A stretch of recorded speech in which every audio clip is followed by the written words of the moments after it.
بسم اللہ الرحمن الرحیم۔ ایک لڑکے نے مجھ سے رابطہ کیا اور بتانا شروع کر دیا کہ سر صابر، ایک لڑکی مجھ پر کئی سالوں سے عاشق تھی۔ وہ مجھ سے بے انتہا محبت کرتی تھی۔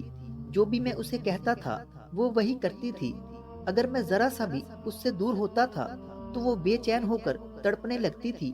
کبھی مصروفیت کی وجہ سے میں اس سے کچھ وقت بات نہیں کر پاتا تھا تو جیسے ہی اس سے بات ہوتی وہ میری آواز سن کر خوشی سے رونے لگ جاتی تھی کہ شکر ہے تمہاری آواز سننے کو ملی اور میری جان میں جان آئی۔ میرا اسے چھوڑ دینے کا خیال تک اسے خوفزدہ کر دیتا تھا۔ میں جب کبھی اسے یہ کہتا کہ میں تمہیں چھوڑ دوں گا تو یہ سن کر وہ کانپنے لگتی تھی، میری منتیں کرتی کہ تمہیں اللہ کا واسطہ مجھے کبھی نہ چھوڑنا۔ وہ مجھ سے اتنی چاہت، اتنی محبت کرتی تھی کہ میں سوچ بھی نہیں سکتا تھا کہ کوئی مجھ سے اتنی پاگلوں جیسی محبت بھی کر سکتا ہے۔ میں اکثر اسے یہ کہتا تھا کہ تم پاگل ہو، مگر پھر کچھ ماہ پہلے اس نے مجھے ہر جگہ سے بلاک کر دیا۔ میں حیران ہو گیا، لیکن مجھے یقین تھا کہ وہ کہیں نہیں جا سکتی کیونکہ اس نے میرے ساتھ پہلے ایسا نہیں کیا تھا۔ لیکن پھر بھی میں نے خود کو بہت سمجھایا کہ لڑکیاں ایسا ہی کرتی ہیں، کبھی بلاک کر دیتی ہیں اور کبھی ان بلاک، لیکن جاتی کہیں نہیں۔ اس نے بھی کہاں جانا ہے؟ اس کے اندر میرا عشق اتنا بھرا ہوا ہے کہ وہ چاہ کر بھی مجھے نہیں چھوڑ سکتی۔ میں نے ایک دن انتظار کیا، پھر 2 دن، پھر 3 دن، اور اس طرح کرتے کرتے جب کئی دن گزر گئے اور وہ واپس لوٹ کر نہ آئی تو میری سانسیں بند ہونے لگی کہ اسے کیا ہو گیا ہے۔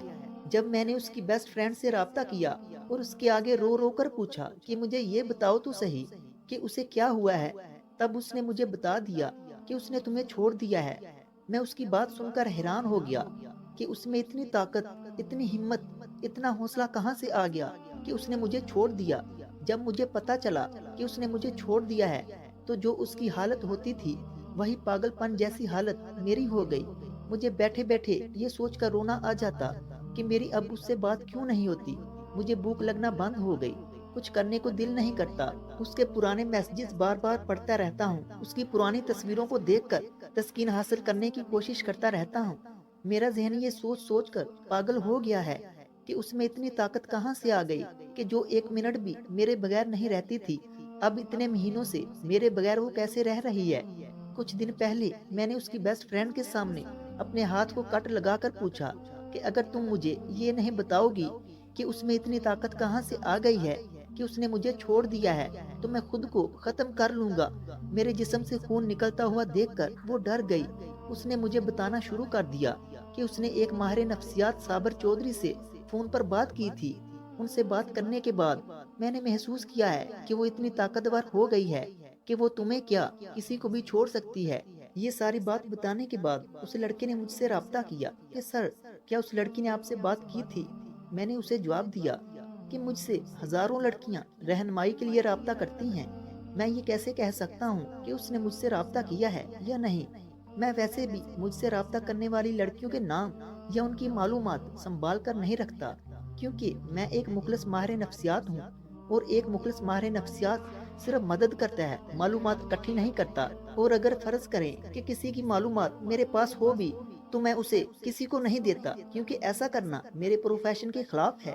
اس لیے آپ اس طرح کے سوال پوچھنے کے بجائے کوئی ایسا سوال پوچھیں جس کی مدد سے میں آپ کی مدد کر سکوں۔ اس پر اس نے مجھے کہا کہ سر، میں آپ کے سامنے قرآن پر ہاتھ رکھ کر قسم کھانے کے لیے تیار ہوں کہ میں اس لڑکی کے ساتھ مخلص ہوں، اس سے محبت کرتا ہوں اور اس سے شادی کرنا چاہتا ہوں۔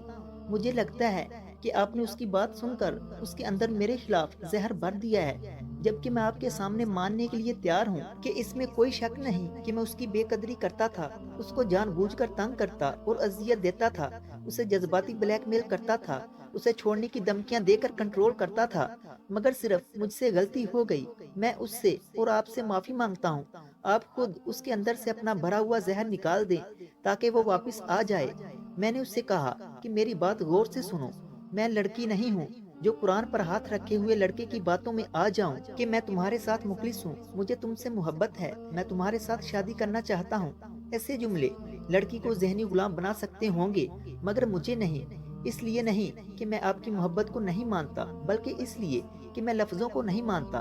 کسی سے محبت کا ہونا یا نہ ہونا الفاظ نہیں، اعمال سے پرکھا جا سکتا ہے۔ منہ سے یہ کہنے سے کیا ہوتا ہے کہ میں مخلص ہوں، جبکہ آپ کی ساری حرکتیں دشمنوں جیسی ہوں۔ اگر آپ اس سے شادی کرنا چاہتے ہیں تو اس میں کون سی بڑی بات ہے؟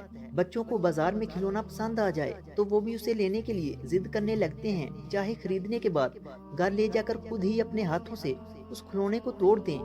جسے آپ زہر کہہ رہے ہیں، یہ وہی طاقت ہے جس سے میں فخر کے ساتھ لوگوں کے اندر بڑھتا ہوں، تاکہ وہ ظلم برداشت کرنے کی بجائے اس سے باہر نکل جائیں۔ میرا بھرا ہوا زہر زندگی لیتا نہیں بلکہ دیتا ہے۔ آپ ایسا کریں کہ اس لڑکی کو وقت دیں۔ اگر آپ کی محبت مخلص ہوگی تو وہ واپس ضرور آئے گی، ورنہ میرا بھرا ہوا زہر اسے زندگی بھر پرسکون رکھے گا اور اس کی زندگی کو سکون سے بھر دے گا۔ اگر ویڈیو اچھی لگے تو اسے لائک کریں اور مزید ایسی ہی ویڈیوز دیکھنے کے لیے ہمارے چینل علمی روم کو سبسکرائب کریں۔ ملتے ہیں اگلی ویڈیو میں، تب تک کے لیے اللہ حافظ۔